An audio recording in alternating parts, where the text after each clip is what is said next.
Hi, in this video I want to talk to you about the basic settings for your WordPress site. So let's head on over to our dashboard here, and this being our admin panel, there's a lot of information here for just about any aspect of your WordPress site. Today we're going to be talking about the settings section, and you can expand this by clicking on the word or the drop down arrow here. Now before we get into each one of these items, I also want to point out a nice supplement to the entire video course I'm offering here on WordPress, and that is over at wordpress.org. And just about anything that you can think of, or maybe you want some additional information from what I'm explaining to you, come on over here to the search section, and let's just go ahead and type in admin, because I've done this before and I know where I'm going, and it's going to bring you to a list of related items for that particular keyword. So if we click on the administration panel here, and you just scroll down here a little bit, this gives you a bit of a rundown on basically where we're at right here, all of this. But right here kind of breaks everything down, and everything on the column over here is what I'm referring to. So over here under settings, for example, you can see they've got a detailed description for each one of these items we're going to be discussing in this video.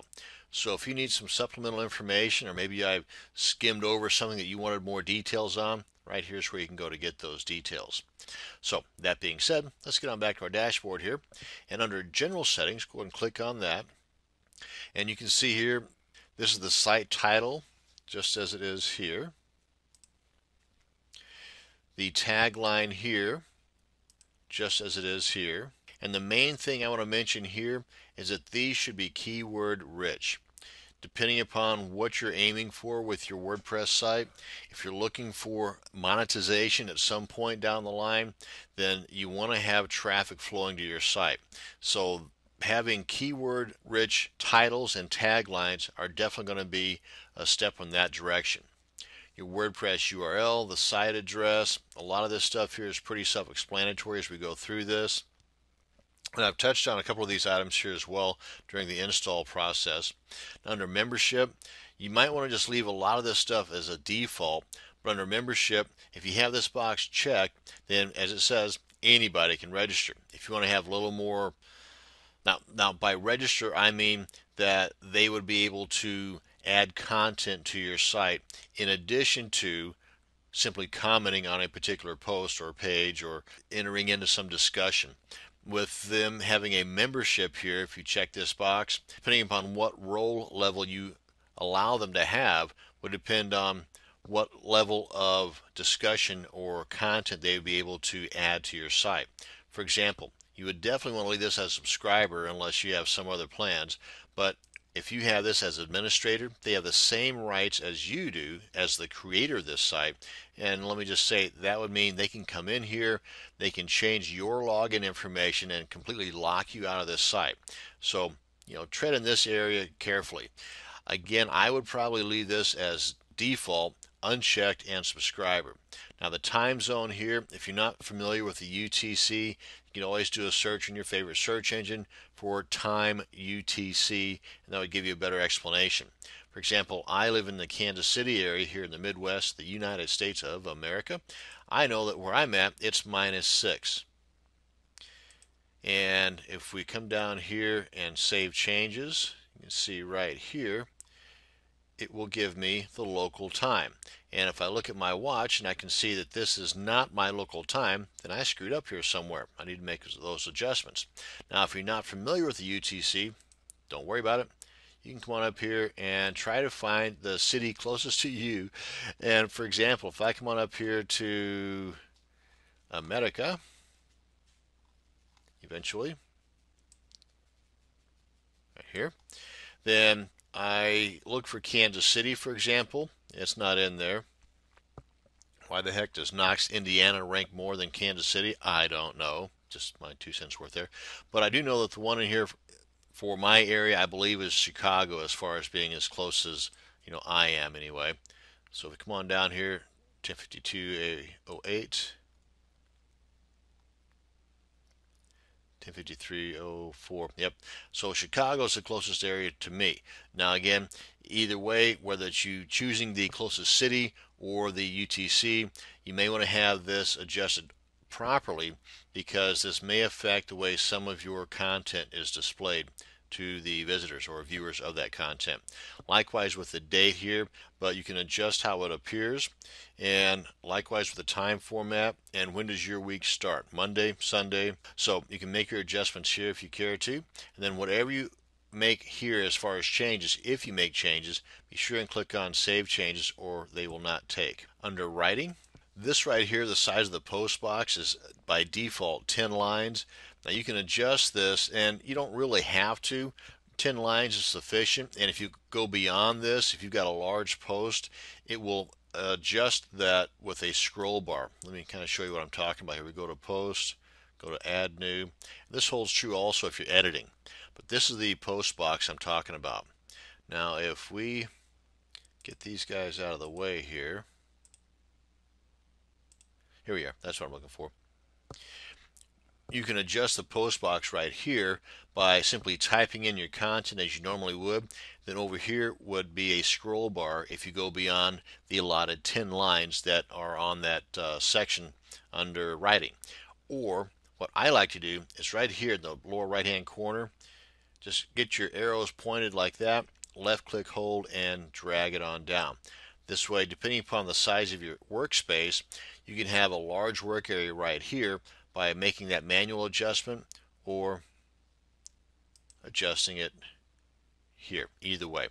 And this one here, just like everything else in here that I've mentioned so far, a lot of this, the defaults are just fine. And for further explanation, be sure to hit up the folks over at wordpress.org like I'd instructed earlier. But if you want to make this as an emoticon, an actual image, you know, the little smiley face, or whatever you put out here on your post, check that box and it'll automatically insert the image instead of having the colon dash close parentheses. And this is fine as a default being unchecked, because sometimes there are certain plugins out there that may not function properly if this is checked. So again, you can check this or leave it alone as the default. The post category, the default post category, this is the one that's showing right now. You can adjust this. Of course, you can also adjust this on a per post basis. And the default link category, again, you can adjust this right here. This is the only one we have right now.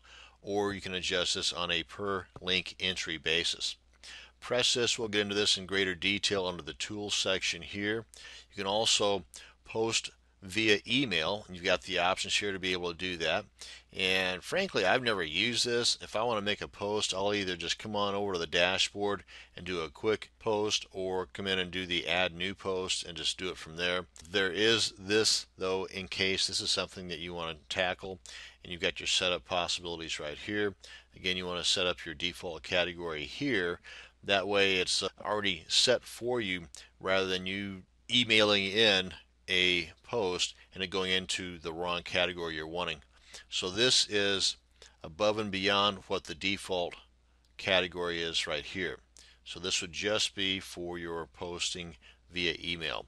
And your remote publishing, this I've never messed with, because this to me is also a security issue, but that could be just personal because I don't know what I'm doing whenever it comes to remote publishing. Again, if I want to post, I will go ahead and come to the dashboard and do so. And updating services, this is where whenever you click on publish your new post, it's going to send out notices to a lot of services like RSS and basically pinging services.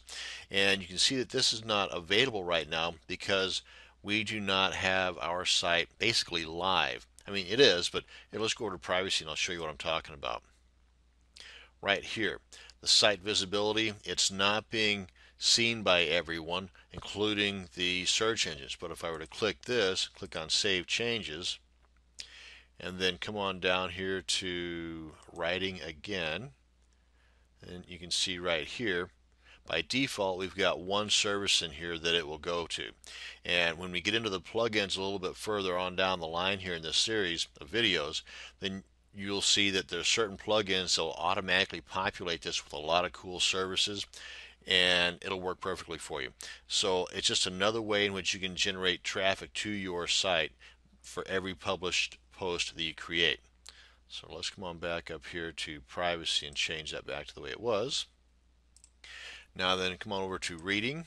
And this is the default, and like most everything else so far, I've said defaults here are just fine and dandy. We'll get into this in further explanation later on in another video whenever we talk about how you can customize the look of your site by making, say, your site look more like a sales page rather than just a blog. And this is where we're going to go to do that.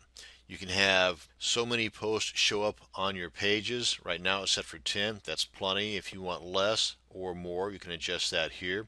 And the same thing holds true for RSS feeds. You can adjust this to be more or less, or just leave it alone. And for those feeds, those RSS feeds, you can have the full text or you can have a summary, depending upon, I would say, how active you are on your blog. If you have a whole lot of posts, then you may want to use summary instead of the full text. With the summary, the viewers of those RSS feeds would still have access to those full text by simply clicking on the link available to them in those summaries. So again, personal preferences, however you want to leave it. And then again, whatever adjustments you make here, click on Save Changes. Discussion. I would say just leave all of this alone. There are certain plugins that we'll discuss later on that will automatically make some adjustments in here for SEO purposes. But for the time being, I would say just leave this alone. And if you want further explanation on certain details in here, then head on over to your wordpress.org and click on the discussion section here. And under media, I'm going to have to say the same thing. For more details, head on over to the wordpress.org, folks, because everything in here is pretty well set perfectly for my needs by the default settings as they are. If for some reason you find the need to change your location of the uploads folder or how it is shown, then by all means you have that ability right here. One of the cool things about WordPress is the ability that it gives you to make custom adjustments. But as it is right out of the box, more times than not, things are perfect. But again, it's good to be able to change things without having to go into the deep recesses of the coding to do so. And we've already touched on the privacy here. That's all there is to this. So whenever your site's ready and you're done tweaking everything, come on in here, make sure you've got it visible. And one thing too, right up here, this is giving you a constant warning that search engines are blocked. And if we come on here to permalinks, and just to get out of that section, and we come up here and click on this, brings you right back here to the privacy section to allow you to adjust this. Because when we click on this and make it visible, that's going to go away. And under permalinks, we'll cover this in greater detail in an upcoming video. But for the time being, if you want additional information on that, come on over here, click on permalinks, and it gives you the lowdown. And that's going to bring us to the end of this video on some basic settings for your WordPress site. Thank you much for watching. You have a great day.